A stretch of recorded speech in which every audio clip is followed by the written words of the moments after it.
శ్రీ వివేక్ వెంకటస్వామి గారు. అధ్యక్ష, మొట్టమొదటిసారిగా నేను అసెంబ్లీలో మాట్లాడుతున్నాను. నాకు కొంచెం తెలుగు కూడా కష్టంగా ఉంటుంది, కొన్ని లోపాలు ఉంటే మీరు అరే పहले ही बोला अच्छा है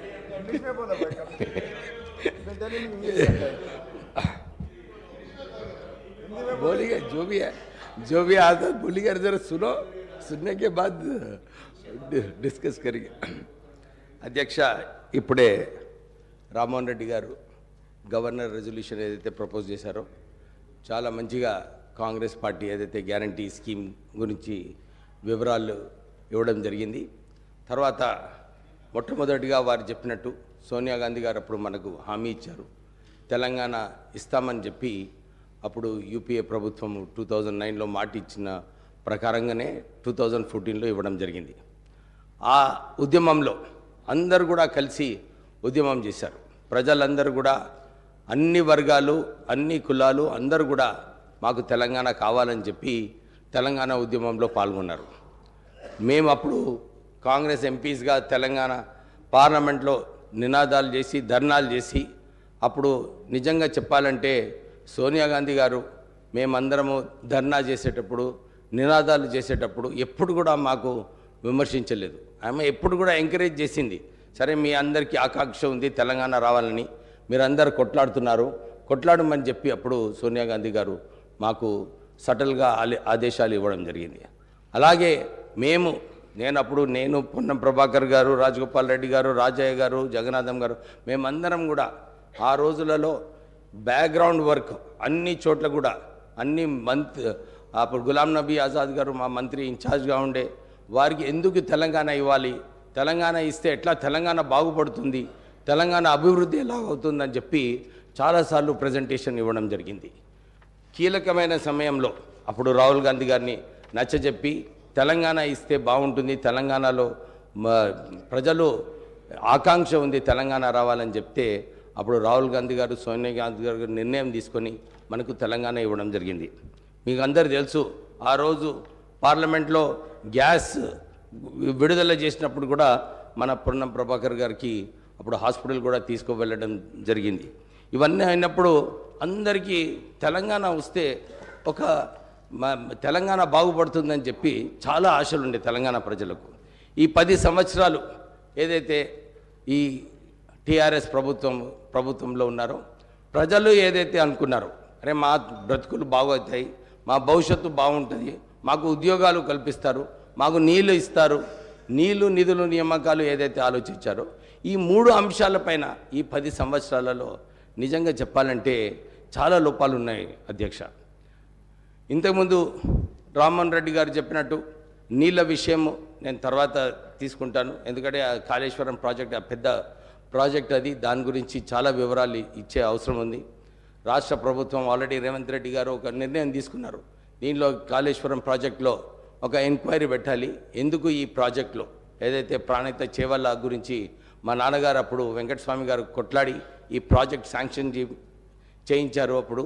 ఎందుకంటే అప్పుడు కేవలం ప్రత్యేకంగా తెలంగాణ ప్రజలకు నీళ్ళు వస్తాయి, 33,000 కోట్ల ప్రాజెక్ట్స్తో ఈ ప్రాణహిత చేవల్ల ఇంప్లిమెంట్ చేస్తే బాగుంటుందని చెప్పి అప్పుడు 11,000 కోట్ల రూపాయలు కూడా ఈ ప్రాణహిత చేవల్ల ఖర్చు పెట్టడం జరిగింది. కానీ కొత్త ప్రభుత్వం వచ్చిన తర్వాత గ్రావిటీతో వచ్చే ప్రాజెక్ట్ని తీసుకెళ్ళి కాళేశ్వరంలో పెట్టడము. ఇప్పుడు ఈరోజు కాళేశ్వరం ప్రాజెక్టులో ఏదైతే 5 సంవత్సరాలలో 1,200 టీఎంసీ నీళ్ళు ఏదైతే తెలంగాణ ప్రజలకు రావాలో దాంట్లో కేవలము 40-50 టీఎంసీలు ఇవ్వడం జరిగింది. 1,00,000 కోట్ల రూపాయలు ఖర్చు పెట్టిన తర్వాత సంవత్సరానికి 10,000 కోట్ల రూపాయలు మిత్తి అధ్యక్ష దానిపైన. అంటే ఈ ప్రాజెక్ట్ వయబిలిటీ ఉందా లేదా? అప్పుడు మాకు చెన్నూరు ప్రాంతంలో, మంతిని ప్రాంతంలో, మంచిర్యాల మా పెద్దపల్లి పార్లమెంట్ నియోజకవర్గంలో ఎప్పుడు కూడా బ్యాక్ వాటర్స్ నీళ్ళు రాకపోయేది. కానీ ఈ బ్యారేజెస్ కట్టిన తర్వాత ఈ బ్యాక్ వాటర్స్ వలన సుమారు 1,00,000 ఎకరాలు మునిగిపోవడము, అక్కడ మంచిర్యాల టౌన్లో ఇల్లులు కూడా మునిగిపోవడం జరిగింది. అయితే ఒక మంచి నిర్ణయం మా ముఖ్యమంత్రి గారు తీసుకున్నారు. దీంట్లో ఒక ఎంక్వైరీ పెట్టి నిజంగానే ఈ ప్రాజెక్ట్ ఏదైతే అంతకుముందు మహారాష్ట్రతో ఒప్పందం జరిగిందో ఇది నిజంగా రీడిజైన్ చేస్తూ ఇక్కడ మార్చే అవసరం ఉందా లేదా, దీంట్లో ఇన్ని వేల కోట్ల రూపాయలు ఎట్లా ఖర్చు అయినాయి? కాంట్రాక్టర్ అప్పుడు అందరూ కూడా అనుకున్నారు తెలంగాణ కాంట్రాక్టర్స్కి ఈ ప్రాజెక్ట్ లభిస్తుందని, కానీ మనం ఇచ్చింది ఈ కాంట్రాక్ట్ ఆంధ్ర కాంట్రాక్టర్స్కే. వాళ్ళు లాభం పొందారు, వాళ్ళు ధనవంతులు అయ్యారు, కానీ తెలంగాణ కాంట్రాక్టర్స్ ఎవరు కూడా ధనవంతులు కాలేదు. ఇప్పుడే మా గ్యారంటీ స్కీమ్ కింద 200 యూనిట్స్ ఫ్రీ ఎలక్ట్రిసిటీ కరెంట్ ఇస్తామని చెప్పి మా కాంగ్రెస్ ప్రభుత్వం ఇప్పుడే గ్యారంటీలో పెట్టడం జరిగింది. అతి త్వరలోనే ఈ స్కీమ్ ఇంప్లిమెంట్ చేయాలని చెప్పి ఒక రివ్యూ మీటింగ్ పెట్టినప్పుడు ఆశ్చర్యమైన విషయం బయటకు వచ్చింది. 81,000 కోట్ల రూపాయలు లోన్లు, దాంట్లో రుణం ఈ పవర్ యూటిలిటీస్లో ఉన్నాయి. దాంతోపాటు 50,000 కోట్ల రూపాయలు నష్టాలలో ఉంది పవర్ కార్పొరేషన్స్. అంటే రాష్ట్ర ప్రభుత్వము ఈ పవర్ యూటిలిటీస్ని నష్టంగా నిజంగా లాస్ మేకింగ్ యూనిట్స్ చేస్తూ ఈ సరిగా గవర్నెన్స్ లేకుండా ఈ పవర్ యూటిలిటీస్ అన్నీ కూడా వారు కష్టకాలంలో ఉన్నారు. అధ్యక్ష, నేను మా ముఖ్యమంత్రి గారిని నిన్న కోరడం జరిగింది. ఈ సింగరేణి సంస్థలో మా నాన్నగారు ఉన్నప్పుడు అప్పుడు 1150 మెగావాట్ల సింగరేణి పవర్ ప్లాంట్ స్థాపించడానికి మన్మోహన్ సింగ్ గారితో మాట్లాడి మా అన్నగారు వినోద్ గారు ఇంకా మా నాన్నగారు అప్పుడు కొట్లాడి ఈ ప్రాజెక్ట్ని తీసుకురావడం జరిగింది. దీంట్లో ఇంకొక 850 మెగావాట్ల పవర్ ప్లాంట్ పెట్టే అవసరం ఉంది. పెట్టినప్పుడు డెఫినెట్లీ మనం ఈ 200 యూనిట్లు ఏదైతే బీద ప్రజలకు ఇచ్చే కార్యక్రమం రాష్ట్ర ప్రభుత్వం తీసుకుందో దానికి సహకారపడేలాగా మన ఈ సింగరేణి పవర్ ప్లాంట్ కూడా సపోర్ట్ చేస్తుందని చెప్పి ఈ సభకు అధ్యక్షకు మీకు కోరుతూ, ఈ ప్రత్యేకంగా ఈ 10 సంవత్సరాలు ఒక నియంతృత్వ పాలన ఉండే.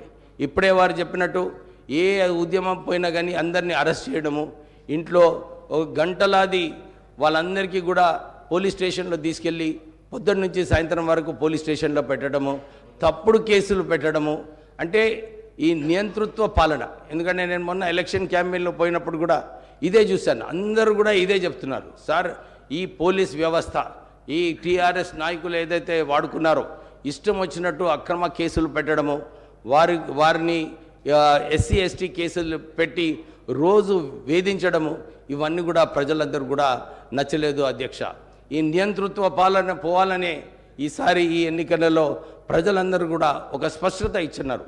కాంగ్రెస్ ప్రభుత్వం రావాలి, మళ్ళీ ఒక ప్రజాస్వామిక తెలంగాణ రావాలని చెప్పి ప్రజలందరూ కూడా ఎన్నిక చేయడం జరిగింది.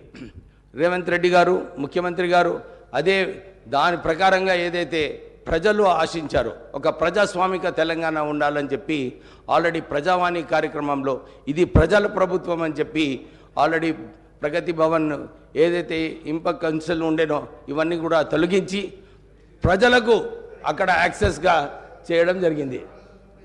అరే సార్ నైతే అబ్బితే కాంగ్రెస్ కౌశిక్ నువ్వు కూడా ఉన్నావు అప్పుడు, అట్లా ఉండే నా నిజంగా చెప్పు, ఎప్పుడు లేకుండే. సో మీరు మాట్లాడండి. అయితే మనం ఆల్రెడీ ఒక ప్రజాస్వామిక తెలంగాణ రావడం జరిగింది. ప్రజలందరూ కూడా సంతోషిస్తున్నారు, ఇదే అంటున్నారు, మాకు ఇలాంటి ప్రభుత్వం అవసరము, ప్రజల వైపు ఉండాలి, ఇలాంటి ప్రజా దర్బారులు. రేవంత్ రెడ్డి గారు కూడా ఇదే ఆలోచించారు. మేము డిస్ట్రిక్ట్స్లో కూడా ఈ ప్రజా దర్బార్లు ప్రారంభించి ప్రజల సమస్యలు ఏమున్నాయి మీరు చూసుకుంటే చాలా చోట్ల కూడా ఇదే ఉంది. ధరణి పోర్టల్లో అవకతవకలు, ధరణి ప్రజలకు మంచినీటి సౌకర్యం, మనం మిషన్ భగీరథి చాలా పెద్దగా చెప్పుకున్నాం. అప్పుడు కాంగ్రెస్ హయాంలో ఆర్డబ్ల్యూఎస్లో 70% వరకు మంచినీటి సౌకర్యం అప్పుడు కల్పించడం జరిగింది. కానీ ఈ మిషన్ భగీరథి వలన చాలా చోట్ల కూడా నా చెన్నూరు నియోజకవర్గం, మంచిర్యాల, ఇక పెద్దపల్లి పార్లమెంట్ నియోజకవర్గంలో నేను ఎన్నిసార్లు వెళ్ళినప్పుడు ఇదే అడిగినాను, అరే మిషన్ భగీరథి నీళ్ళు వస్తున్నాయా లేదా? అప్పుడు టీఆర్ఎస్ ప్రభుత్వం చెప్పినారు, మేము ఇంటింటికి నీళ్ళు ఇవ్వకుంటే మేము మళ్ళీ ఓట్లు అడగమని చెప్పినారు. ఇచ్చినారా లేదని చెప్తే నిజంగానే ఆశ్చర్యపడిపోయినాయి. చాలా చోట్ల కూడా 90% ఏరియాస్లో ఇతర డిస్ట్రిక్ట్స్లలో కూడా మిషన్ భగీరథి ఫెయిల్ అయిపోయింది అధ్యక్ష. అంటే సుమారు 60,000 కోట్ల రూపాయలు ఖర్చు పెట్టినారు. కానీ ఏమైనా ఈ మిషన్ భగీరథి నీళ్ళు మా ప్రత్యేకంగా మొన్న ఎలక్షన్ క్యాంపెయిన్లో చెన్నూరులో చాలామంది అన్ని గ్రామాలలో ఇదే అంశం, మాకు మంచినీటి సౌకర్యం సరిగా లేదని. అంటే ఈ రాష్ట్రం ఏదైతే మిగులు రాష్ట్రం ఉండేనో 60,000 కోట్ల మిగులు బడ్జెట్ ఉన్న రాష్ట్రానికి ఈరోజు సుమారు 6 లక్షల కోట్ల అప్పు అయిందంటే ఎక్కడ ఖర్చు పెట్టారో మాకు నిజంగా అర్థం కావట్లేదు. ఎందుకంటే గ్రామాలలో వెళ్ళినప్పుడు సరిగా మంచినీటి సౌకర్యం లేదు, సరిగా రోడ్లు లేవు. ప్రజలందరూ కూడా ఈ 2 అంశాల మీద చాలామంది ఇదే ప్రశ్న వేస్తున్నారు మాకు. ఇక డబుల్ బెడ్రూమ్ ఇల్లు సంగతి అయితే వాళ్ళందరికీ మంచిగా తెలుసు. ఎక్కడ కూడా గ్రామాలలో ఏ డిస్ట్రిక్ట్లో కూడా ఇల్లులు కట్టలేదు. అందరికీ ఇదే అడుగుతున్నారు, సార్ మాకు ఇందిరమ్మ ఇల్లులు ఏదైతే అన్ని పాతకాలంలో వచ్చినాయో మళ్ళీ మీరు ప్రారంభం ఇస్తే బాగుంటుంది. మీరు గ్యారంటీ కార్డులో పెట్టినారు, నిజంగా మాకు 5 లక్షలు ఇస్తారని చెప్పి చాలామంది అడగడం జరిగింది. మేము ఇదే వారికి విశ్వాసం ఇప్పించినాము. అప్పుడు ఏదైతే కాంగ్రెస్ హయాంలో ఇందిరమ్మ గృహాలు కల్పించినారో మళ్ళీ ఈసారి 5 లక్షల రూపాయల వరకు మీకు రాష్ట్ర ప్రభుత్వం ద్వారా మీరు ఇల్లులు కట్టుకోవడానికి మీకు ఈ సౌకర్యం కల్పిస్తాము. అంతేగాక ఎవరికైతే జాగాలు లేవో, ల్యాండ్ లేదో వాళ్ళందరికీ కూడా 250 స్క్వేర్ యార్డ్స్ ల్యాండ్ ఇప్పిస్తూ ఇల్లులు కూడా కట్టాలని చెప్పి ప్రభుత్వం ఆలోచిస్తుంది. నిన్న ఒక రివ్యూ మీటింగ్లో రేవంత్ రెడ్డి గారు చెప్పినట్టు విన్నాను నేను. ఎక్కడ నేను భూమి కావాలనుకుంటే కొనాలి, డిస్ట్రిక్ట్లలో కొని ఈ ఇందిరమ్మ పథకం కింద ప్రజలకు లాభం పొందేలాగా ఇల్లులు కట్టుకోవటానికి సౌకర్యం కల్పించాలని చెప్పి కూడా ఓ నిర్ణయం తీసుకుంది రాష్ట్ర ప్రభుత్వం. అధ్యక్ష, ఇది ఒక మంచి విషయము. ఇవన్నీ కూడా చూసుకుంటే తెలంగాణ ప్రజలు ఏదైతే ఆశిస్తున్నారో ఒక ప్రజాస్వామిక తెలంగాణ, ఒక ప్రజల తెలంగాణ, ఇందిరమ్మ హయాంలో ఏదైతే జరిగిందో పరిపాలన అలా ఉంటే బాగుంటుందని చెప్పి ప్రజలందరూ కూడా ఆలోచిస్తున్నారు. అధ్యక్ష, నేను ఇంకో విషయం చెప్పాలని ఉంది. చాలా మటుకు పబ్లిక్ సెక్టర్ ఆర్గనైజేషన్స్ ఈ తెలంగాణ రాష్ట్రంలో ఇంతకుముందు చెప్పినట్టు పవర్ యూటిలిటీస్లో 80,000 కోట్ల అప్పు ఉన్నది. సివిల్ సప్లైస్ కార్పొరేషన్లో కూడా 56,000 కోట్ల రూపాయల అప్పు, దాంతోపాటు 11,000 కోట్ల నష్టము సివిల్ సప్లైస్ కార్పొరేషన్లో ఉంది. అంటే అన్ని చోట్ల కూడా సింగరేణి సంస్థ అధ్యక్ష ఈ రాష్ట్రంలో అంత అది పెద్ద సంస్థ 38,000 కోట్ల టర్నోవర్ ఉన్న సంస్థ సింగరేణి సంస్థ. దాంట్లో తెలంగాణ వచ్చినప్పుడు 62,000 ఉద్యోగాలు ఉండే అధ్యక్ష. ఆ సంస్థ BIFRలో ఉన్నప్పుడు మా నాన్నగారు వెంకటస్వామి గారు అప్పుడు కేంద్రంలో ఉండి అప్పుడు కొట్లాడి ఈ BIFR నుంచి తొలగించి సింగరేణి సంస్థ కాపాడి 1,00,000 ఉద్యోగాలు అప్పుడు ఆ రోజులలో మా నాన్నగారు వెంకటస్వామి గారు కాపాడడం జరిగింది. కానీ ఈరోజు సింగరేణి సంస్థలో TRS ప్రభుత్వం వచ్చిన తర్వాత కేవలం 39,000 ఉద్యోగాలు ఉన్నాయి అధ్యక్ష. ఒక ఇంటింటికి ఉద్యోగం ఇస్తామని చెప్పి TRS ప్రభుత్వం చెప్పింది. కానీ సింగరేణి ఒక్క సంస్థలోనే 29,000 ఉద్యోగాలు బర్తరాఫ్ చేయడం జరిగింది. కారుణ్య నియామకాలు అన్నారు, కానీ దాంట్లో కూడా చాలా అవకతవకలు ఉన్నాయి అధ్యక్ష. సింగరేణి కార్మికులకు నిజంగా వాళ్ళందరూ కూడా అదే అనుకుంటున్నారు, అరే తెలంగాణ వచ్చిన తర్వాత మా భవిష్యత్తు బాగుంటుంది అనుకున్నాము, కానీ ఏమైంది మా పరిస్థితి అని చెప్పి చాలామంది అక్కడ అనుకుంటున్నారు. అక్కడ కూడా 27,000 కోట్ల రూపాయలు రాష్ట్ర ప్రభుత్వం ఇప్పుడు సింగరేణి సంస్థకు పైసలు ఇచ్చేది ఉంది అధ్యక్ష. అంటే ఆ సంస్థను కూడా అక్కడ కూడా పాత రాష్ట్ర ప్రభుత్వము అక్కడ కూడా సింగరేణి నుంచి పైసలు తీసుకొని ఇవ్వడం లేదు అధ్యక్ష. అంటే ఈ ఇన్స్టిట్యూషన్స్ ఏదైతే సరిగా నడిచే ఇన్స్టిట్యూషన్స్ ఉన్నాయో అన్నీ కూడా సరిగా నడపకుండా అన్ని లోన్లలో రుణాలలో ఉంచి ఈ రాష్ట్ర ప్రభుత్వం ఏదైతే అప్పుల రాష్ట్రం చేసినారో ఆ పాత రాష్ట్ర ప్రభుత్వము అప్పుల రాష్ట్రం చేసి నిజంగానే ఒక వైట్ పేపర్ ఏదైతే రేవంత్ రెడ్డి గారు ఆలోచించారో తీసి నిజంగానే ప్రజలకు తెలవాలి.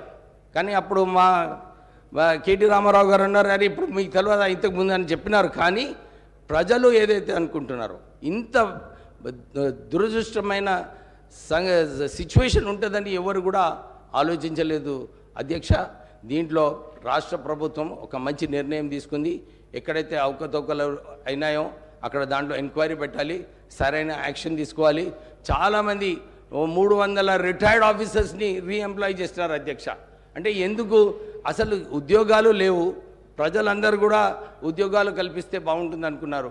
కానీ ఇక్కడ అందరు రిటైర్డ్ వాళ్ళను ఎవరైతే వాళ్ళ సంబంధించిన వాళ్ళు ఉన్నారో వాళ్ళ ఫైళ్ళు క్లియర్ చేసుకోవడానికి అందరు రిటైర్డ్ ఎంప్లాయీస్ని తీసుకొని అన్ని ఫైళ్ళలో నిజంగా ఎంక్వైరీ చేస్తే చాలా విషయాలు బయటకు వస్తాయి అధ్యక్ష. సో నాకు ఈ రెజల్యూషన్ని సెకండ్ చేయడానికి మీరు మా పార్టీ వాళ్ళందరూ కూడా నాకు సెకండ్ చేయమని ఈ అవకాశం ఇచ్చినందుకు వాళ్ళందరికీ కృతజ్ఞతలు చెప్తూ గవర్నర్ అడ్రస్కి